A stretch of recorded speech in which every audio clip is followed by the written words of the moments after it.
Salut tout le monde, j'espère que vous allez bien. On se retrouve aujourd'hui pour une nouvelle série de vidéos dans laquelle on va parler de posing. Et aujourd'hui, on va commencer avec la base, ça va être donc les quarts de tour. Et on va voir ça ensemble. Et pour ça, je vais avoir besoin d'un cobaye, mon cobaye préféré. J'invoque... Salut Francky. Ça va? Ça va et toi? Nickel. Yes.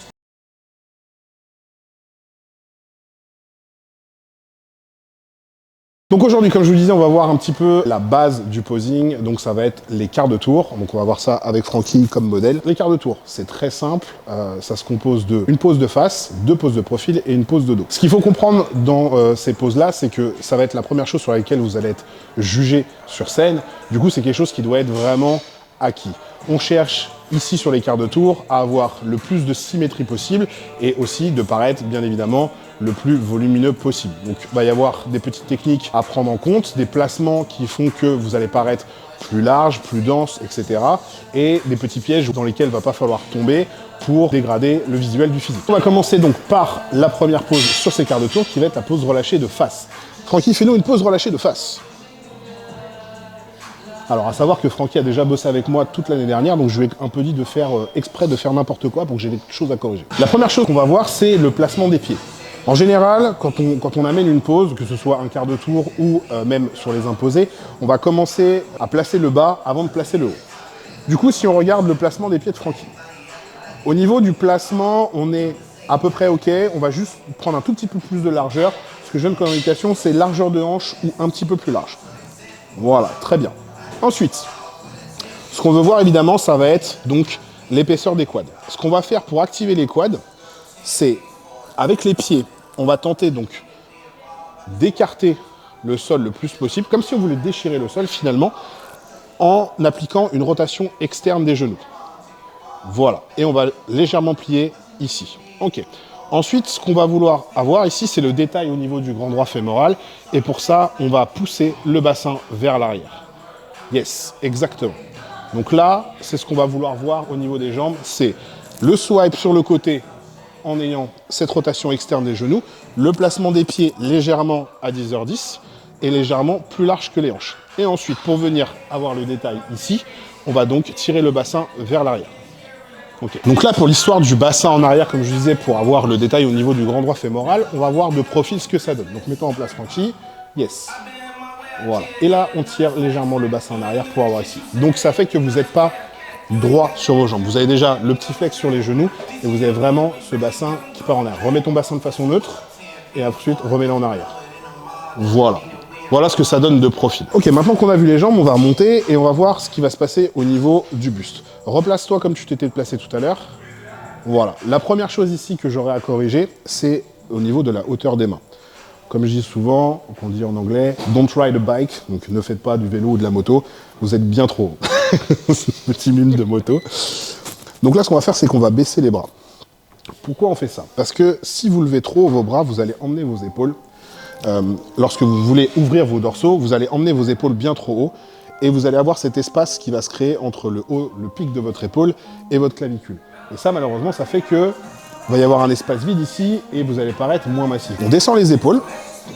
Voilà. Les mains sont à peu près au niveau de l'abdomen, donc au-dessus du nombril ou au niveau du nombril, ça va dépendre aussi de la longueur de vos segments. Et on vient ouvrir les dorsaux en écartant les omoplates et en ayant une adduction de l'épaule, donc une rotation interne de l'épaule vers l'avant. Yes, exactement comme ça.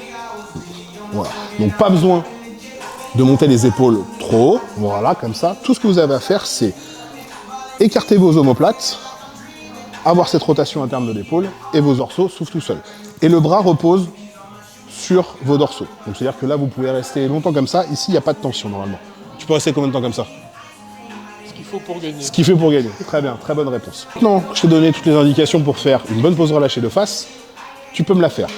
Donc on reprend le placement des pieds, exactement, rotation externe des genoux. On tire sur le bassin pour le grand droit. Et on vient poser les bras sur les dorsaux en ayant une rotation interne de l'épaule. Exact, c'est exactement ça. Un petit piège aussi que je vois souvent sur scène, c'est que les gens ont trop tendance à lever la poitrine pour paraître possiblement plus gros. Malheureusement, ici, tout ce que vous allez faire, sachant que les juges sont quand même en contre-plongée par rapport à vous, vous allez effacer votre ligne d'épaule. Donc, ayez plus tendance à vous tenir de façon neutre ou légèrement vers l'avant pour paraître plus gros. Au niveau de l'abdomen, on va avoir deux choix. En body, c'est plus en bracing ou les abdos serrés, ça va dépendre de votre morpho. Et en classique, on sera plus sur un vacuum comme ceci. Quart de tour suivant, très simple, c'est toujours le même déroulement sur les compétitions. C'est toujours quart de tour à droite. Du coup, Francky, quart de tour à droite. Tu te replaces. Yes. Quart de tour à droite. Yes. Donc là, vous allez avoir la première pose de profil. Bon, bien évidemment, il a fait exprès de faire n'importe quoi. Pareil, on va partir des pieds jusqu'à la tête pour la correction. Donc, premièrement, les pieds. On va voir au niveau de la position des pieds ici. Vous avez deux choix. Le premier, ça va être d'être pieds joints. Mais en général, ce que je préconise, c'est d'avoir un léger décalage entre le pied avant et le pied arrière. Donc, d'amener le pied arrière légèrement derrière. Donc, pour que, en gros, vos orteils du pied arrière viennent se caler dans le creux du pied avant. Pourquoi ça? Ça va vous permettre ici, quand vous serez bien en place, de pouvoir appuyer avec le vaste interne de votre quad sur votre ischio et de pouvoir avoir plus de swipe ici. Donc ça va être la première chose. On monte un petit peu plus haut au niveau du fessier. L'important, vous avez fait vos mois de sèche, etc. Si vous avez le cul qui se trie, montrez-le. Donc, serrez les fesses ici. Le bassin doit rester le plus neutre possible. Et donc là, vous allez avoir un bon placement pour le bas du corps. Je répète, donc pieds légèrement décalés pour pouvoir avoir ce décalage qui vous permet d'appuyer sur l'ischio pour avoir plus de swipe ici. Le fessier serré et le bassin neutre. Ok, maintenant qu'on a placé le bas du corps, on va placer le haut du corps. Du coup, ici, ce qu'on va vouloir sur cette pose-là, c'est donc de paraître évidemment le plus large possible. Donc, qu'est-ce qu'on va faire pour avoir cette largeur? On va venir faire une rotation du buste à partir des épaules. On essaye de garder les hanches un maximum de profil, donc pas avoir ce décalage ici où on va perdre de l'épaisseur sur l'ischio et on va avoir l'autre jambe. On va essayer donc de garder le bassin le plus de profil possible, tout en tournant les épaules un maximum de face. Maintenant qu'on a bien placé les épaules, et encore on peut tirer un tout petit peu plus, yes, on va placer les bras. Vous allez avoir donc le bras avant, le bras arrière. Vous allez avoir deux options pour le bras avant. Déjà, ce qu'on va voir ici, c'est au niveau du placement, donc de la hauteur. N'ayez pas le bras trop près du corps pour ne pas cacher votre abdomen, et non plus pas trop haut, sinon on ressemble à un porte-serviette. Donc on va avoir un entre-deux ici. Ce que je donne comme indication, c'est que au niveau de votre vision périphérique, vous allez pouvoir voir votre bras ici. Si vous le voyez trop, c'est qu'il est trop haut. Si vous ne le voyez pas, c'est qu'il est trop près. Ok, donc l'entre-deux, un petit peu plus bas. Yes. Les deux options que vous allez avoir. Vous avez donc la première, donc bras fléchis comme ici, pour activer au niveau du biceps. On n'oublie pas d'appuyer ici sur le pec quand on est sur la rotation. Ah, c'est dur, il tient pas le petit. Ici, voilà, donc bras fléchis, biceps activé qui vient pousser sur le pec pour avoir le détail ici. Ou alors vous allez avoir le bras moins fléchi, sur lequel vous allez amener une rotation sur l'épaule, comme ceci. Ok, ça va être pour le bras avant. Vous avez les deux options. Pour le bras arrière, je vois souvent des bras tendus comme ceci. Honnêtement, c'est pas très esthétique et on perd la symétrie avec l'autre bras. Donc on va avoir ici, pareil que le bras avant, légèrement fléchi, l'épaule pas trop haute, et là, on a la symétrie entre les deux. Donc on essaye de garder chaque coude au même niveau. Les mains, celle-ci peut être légèrement un peu plus haute, celle-ci au niveau du fessier. Au niveau du placement de la main, ce qu'on essaie surtout, c'est de ne pas cacher le fessier ici. Comme on l'a mis en place juste avant pour avoir les stries, ça serait bête de le cacher avec la main. Voilà, on a rotation des épaules, alignement au niveau des coudes, légère diagonale au niveau des mains, mais qui reste esthétique. Ok, une fois qu'on est placé ici, on vérifie que l'alignement des épaules, là, on est bon. Pensez bien, cette pose-là, c'est vraiment des axes et de la symétrie. Vous avez donc l'axe qui part de l'oreille jusqu'à la cheville, qui peut être légèrement dynamique, si vous le souhaitez. Ça va dépendre des personnes. Mais cette droite doit être respectée. Et ensuite, vous avez les perpendiculaires qui viennent traverser au niveau des épaules, au niveau du coude, comme on vient de le voir, et au niveau des hanches, que ce soit pour la main arrière. Ok? Une fois que vous êtes bien placé ici, vous soufflez sur les obliques, vous serrez bien le cul, les ischios, vous regardez en face de vous, et on est bon. Une fois qu'on a vu le profil, bien évidemment, on va passer de dos. Comme toujours, quart de tour à droite. Donc on reprend sur la pose de profil. Yes, très bien, parfait. Quart de tour à droite. Ok.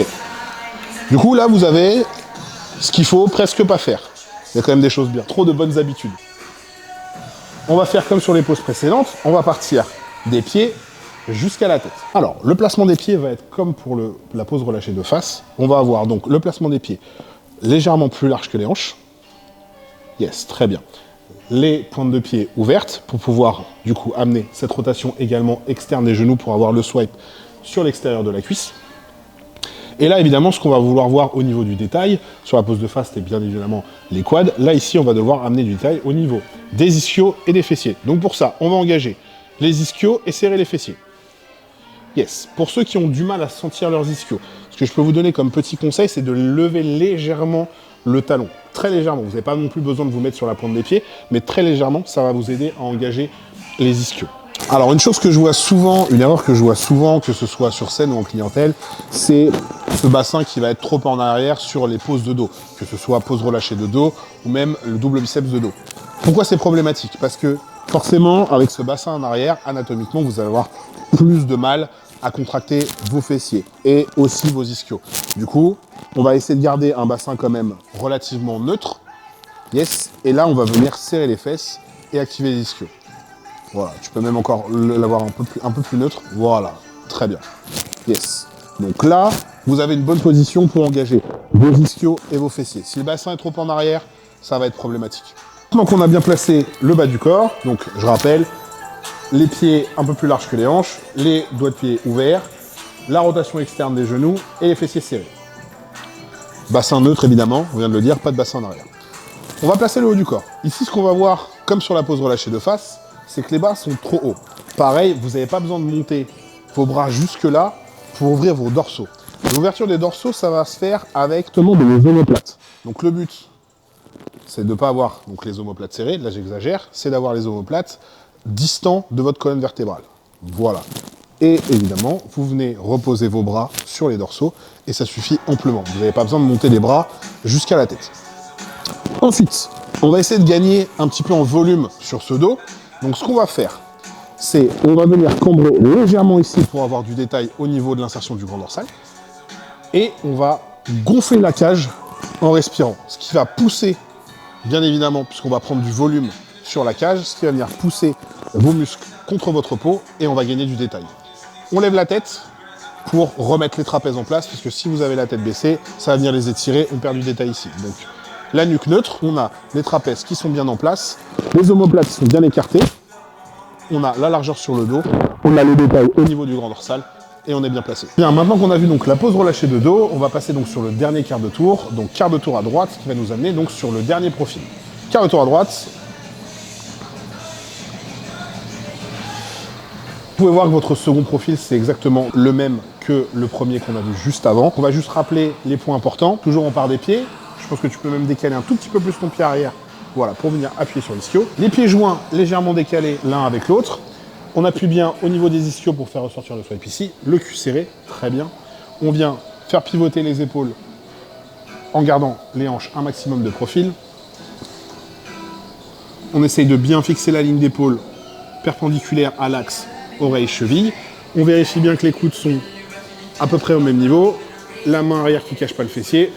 Ici, donc les deux options, soit avec le coup de fléchis pour activer le biceps, toujours venir appuyer sur le pec ici, ou alors légèrement en adduction, voilà, pour venir également pousser sur le pec ici. Pareil, on vérifie la droite, les perpendiculaires, on est bien placé, voilà pour le second profil, et ensuite on peut repasser de face. Voilà pour l'ensemble des quarts de tour qu'on a vu aujourd'hui. Pour rappel, vous avez donc pose relâchée de face, votre premier profil, donc quart de tour à droite. Ensuite, à nouveau un quart de tour à droite qui vous amène sur votre pose relâchée de dos. Le dernier profil, quart de tour à droite. On va se refaire un petit rappel avec Francky. Il va dérouler ça d'un seul coup, comme ça vous fera un petit rappel visuel. On est parti, pose relâchée de face. Yes, très bien. Ok, quart de tour à droite.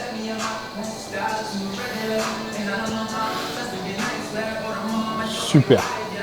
Quart de tour à droite.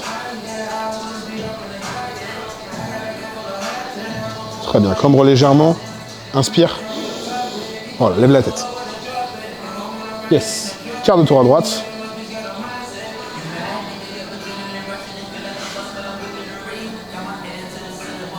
Yes, très bien, quart de tour à droite.